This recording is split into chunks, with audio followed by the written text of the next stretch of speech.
마태복음 2장.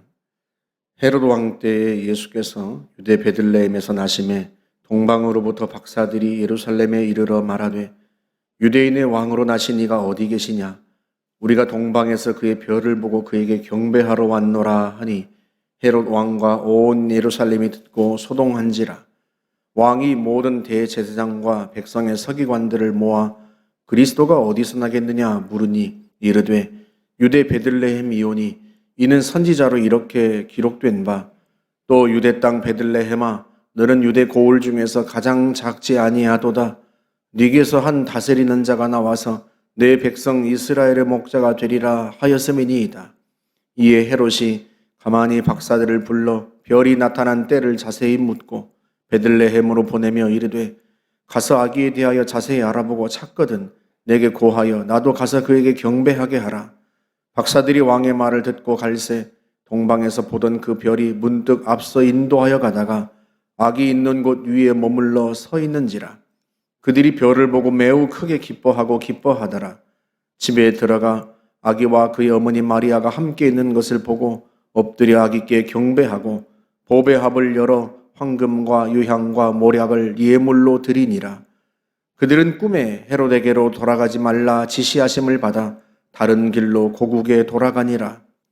그들이 떠난 후에 주의 사자가 요셉에게 현몽하여 이르되 헤롯이 아기를 찾아 죽이려 하니 일어나 아기와 그의 어머니를 데리고 애굽으로 피하여 내가 네게 이르기까지 거기 있으라 하시니 요셉이 일어나서 밤에 아기와 그의 어머니를 데리고 애굽으로 떠나가 헤롯이 죽기까지 거기 있었으니 이는 주께서 선지자를 통하여 말씀하신 바 애굽으로부터 내 아들을 불렀다 함을 이루려 하심이라.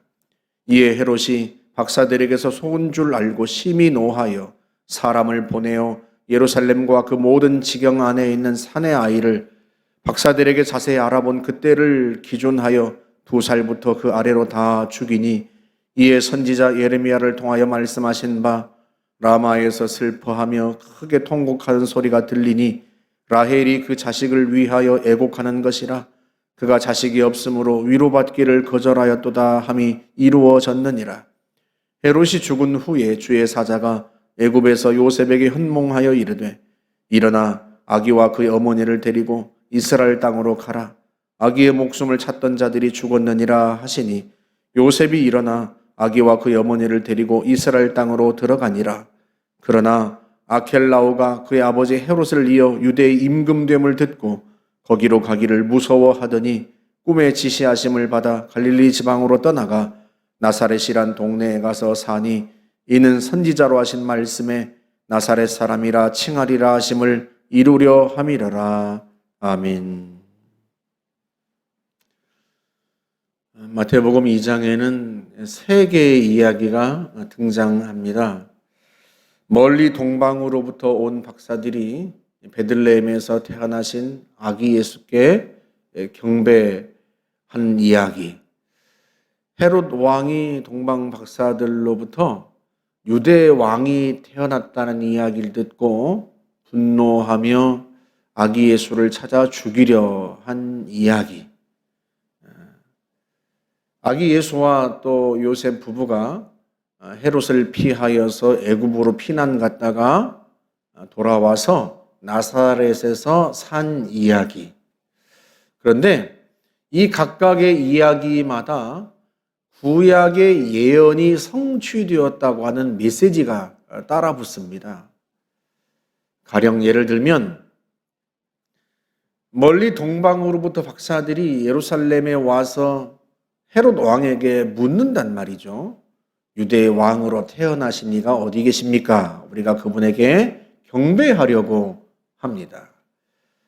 이 박사들은 왕이 태어났다면 마땅히 수도성읍 왕궁에서 태어났을 것이다 생각하고 예루살렘 왕궁으로 찾아와서 물은 거예요. 헤롯이 깜짝 놀라서 대제사장들과 그리고 성경을 필사하고 연구하는 서기관들을 불러 모아놓고 묻습니다. 그리스도가 어디에서 나겠느냐?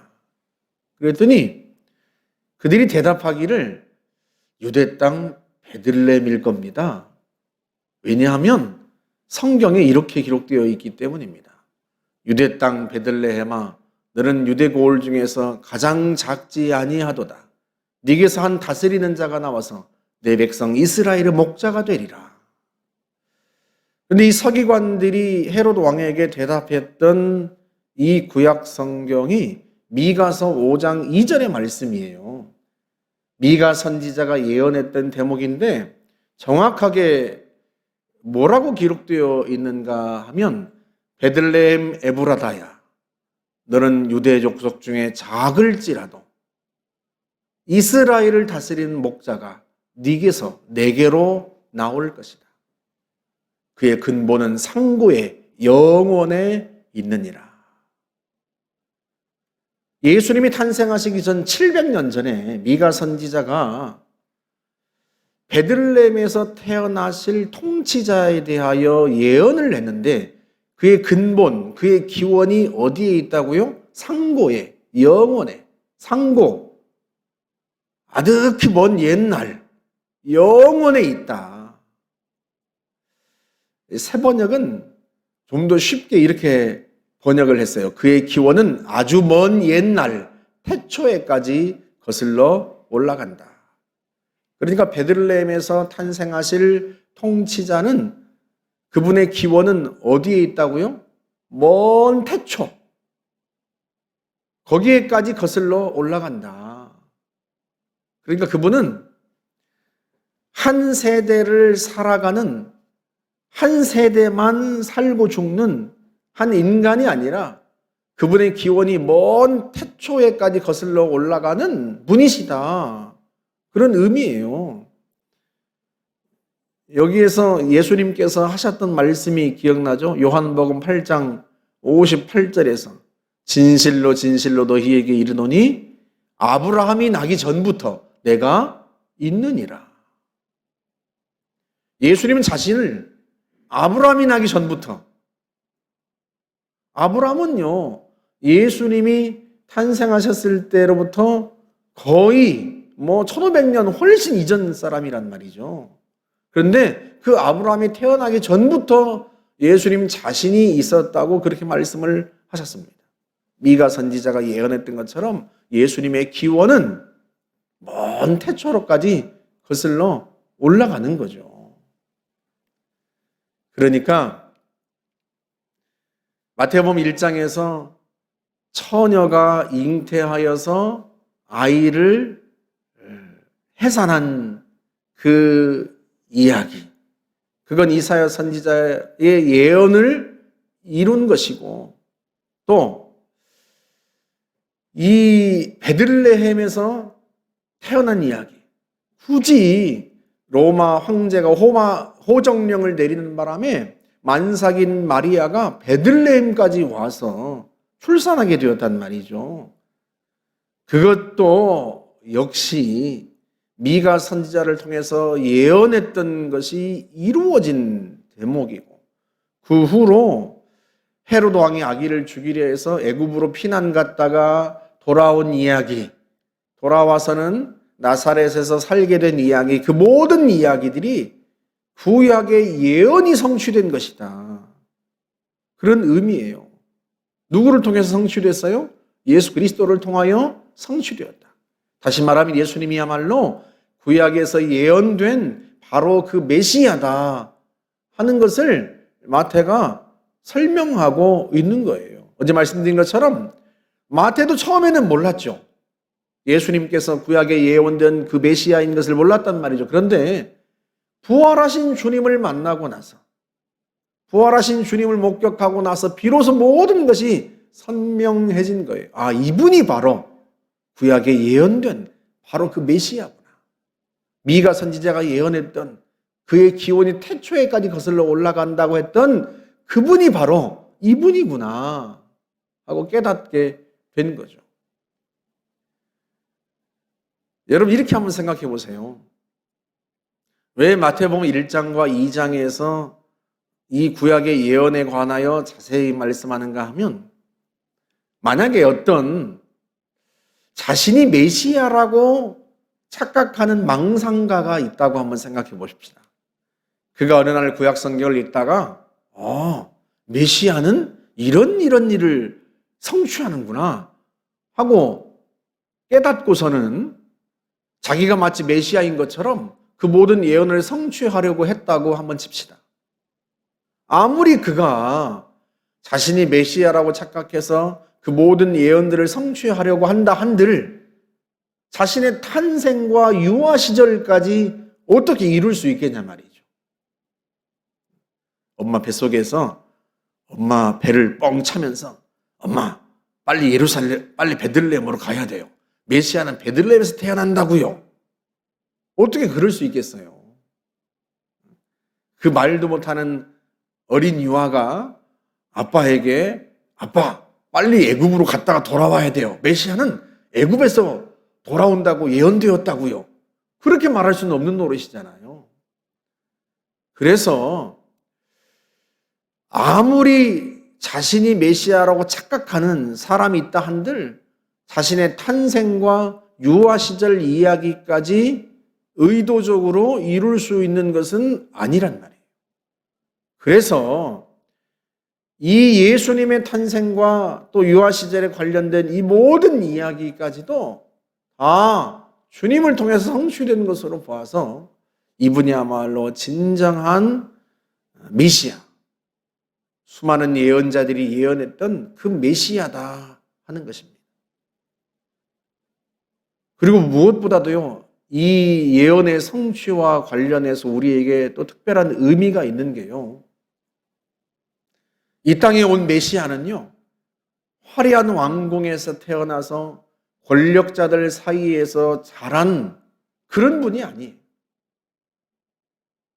마국간 그 낮은 곳에 태어나서 유아 시절부터 생명의 위협을 느끼고 먼 나라까지 피난 가야 했던 고단한 인생을 살았던 분이고, 후에도 나사렛 그 산골에서 자란, 나사렛에서 무슨 선한 것이 날 수 있겠느냐라고 사람들이 말했던 그 소외된 동네에서 자란 분이시다 하는 거죠. 그래서 세상의 권력자들과는 달라요. 이스라엘 백성들은요, 그래서 더더욱 예수님을 알아보지 못했어요. 그들은요, 메시아가 권력자로 올 거라고 생각했어요. 대단한 권력과 권세를 가지고 이 땅에 와서 로마의 압제로부터 자신들을 구할 거라고 생각했단 말이죠. 그런데 하나님의 계획은 달랐습니다. 하나님의 계획은요, 유대인만을 구원하려 하신 것이 아니었고 온 인류를 구원하려 하셨어요. 그리고 로마 세상 정치 권력으로부터 해방시키려고 하셨던 게 아니라 죄와 사단의 권세로부터 해방시키려고 하셨고, 한 어떤 위대한 인간을 통해서 그 일을 이루시려고 했던 것이 아니라 하나님 자신이 친히 오셔서 그 일을 이루시려고 했단 말이죠. 게다가 그분은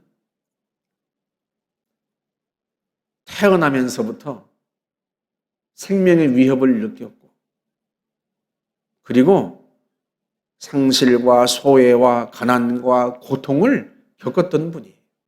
그러니 누구라도, 이 땅에 어떤 사람이라도 그 주님께서 맞아들일 수 있고 그 주님께서 품으실 수 있지 않겠습니까? 예수님께서 마태복음 11장 28절에서 말씀하시죠. 수고하고 무거운 짐진 자들아 다 내게로 오라. 내가 너희를 쉬게 하리라. 왜? 예수님은 태어나면서부터 수고하고 무거운 짐을 경험하신 분이에요. 그래서 그분은요, 누구라도 다 맞아들이실 수 있고 영접하실 수 있고, 누구라도 어떤 죄짐을 지고 있는 사람이라도 그 어깨에서 죄의 짐을 풀어내실 수 있는 분이시다 하는 거죠. 오늘날 그 주님께서 우리를 맞아들이셨고 우리에게서, 우리 어깨에서 죄의 짐을 끌어내셨고 그리고 우리를 구원하여 주시었습니다. 그분이 이 땅에 오셨어요. 하나님 자신이 그의 기원이 태초에까지 거슬러 올라가는 하나님이신 그분이 이 땅에 오셔서 우리를 친히 구원하셨어요. 그분은 우리의 수고를 아세요. 우리가 살아가고 있는 세상에서의 그 수고로움과 짐을 아세요. 아시기 때문에 우리를 위로하실 수 있고 우리를 구원하실 수 있는 전능자이신 거죠. 주님께서 그 주님이 오늘 우리와 또한 동행하십니다. 저와 여러분들이 그 주님과 동행하면서 그 주님의 은혜를 힘입고 이미도 주님이 죄짐을 풀어내시고 우리를 구원하여 주셨으니 그 주님 의지하여서 이 세상의 짐도 그분에게 맡기고 그분의 위로와 돌보심을 경험하며 사시기를 주의 이름으로 축복합니다. 함께 기도하겠습니다. 좋으신 하나님 감사합니다. 우리의 죄짐과 세상의 모든 짐을 끌어내시고 대신 짊어지시기 위하여 주님이 친히 이 땅에 오시어서 주께서 우리가 겪은 모든 인생의 수고와 모든 질고를 짊어지시고 우리를 구원하여 주시니 참으로 감사합니다. 좋으신 하나님, 지금 이 순간도 우리에게 말씀하여 주십니다. 수고하고 무거운 짐진 자들아 다 내게로 오라. 내가 너희를 쉬게 하리라. 주 안에서 우리의 영혼이 구원 얻고 쉼을 얻으며 우리의 마음과 우리의 육체도 쉼을 얻사오니 우리가 늘 주 앞에 나아가 주를 의지하여 살게 하시고 좋으신 하나님 아버지, 주께서 은혜의 날개로 우리를 품으사 우리의 몸과 마음과 영혼이 주의 은혜로 말미암아 쉼을 얻게 하여 주옵소서. 이 땅의 구원자로 오신 주님을 찬양합니다. 예수님의 이름으로 기도하옵나이다. 아멘.